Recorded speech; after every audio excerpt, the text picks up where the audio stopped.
Nuorten MM-kisojen aikana Suomen maajoukkuue majoittuu Westin hotelliin. Westin luokitellaan Ottawan parhaaksi hotelliksi. Turnauksen aikana hotellissa majoittuu myös Ruotsin joukkue, IHFn staff, Hockey Canadan staff ja turnauksen VIP-vieraat. Tässä on kuvaa hotellin aulasta. Hotelli sijaitsee siis aivan keskustassa ja siitä on tosi hyvät yhteydet joka puolelle. 10 minuuttia bussilla Civic Centeriin ja puoli tuntia SBP-areenalle.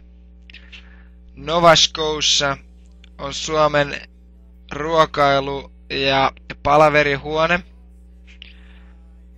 Se on pelkästään Suomen käytössä koko turnauksen ajan, aina kun Suomesta haluaa käyttää.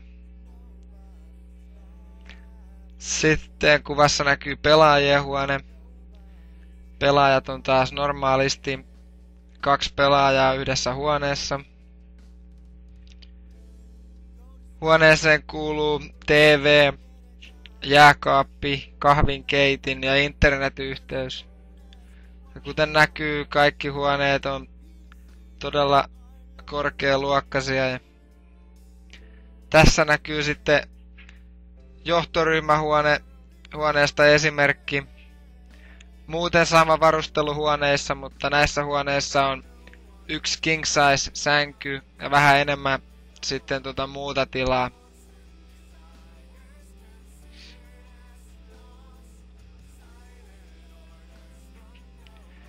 Sitten Suomen joukkueen käytössä on myös 1 sviitti.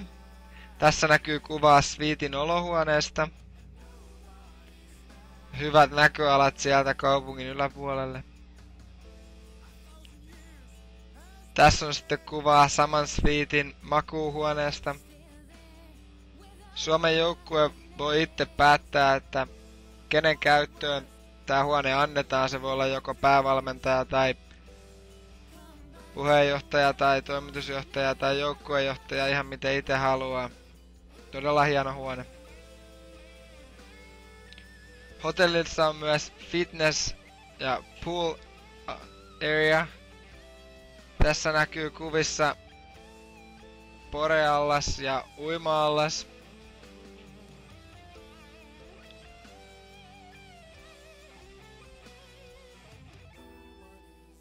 Sitten kuvaa vähän kuntosalista, muutamia laitteita tarjolla. Sitten kuvaa saunasta, eli taas kerran löytyy Suomen joukkueen käyttöön sauna.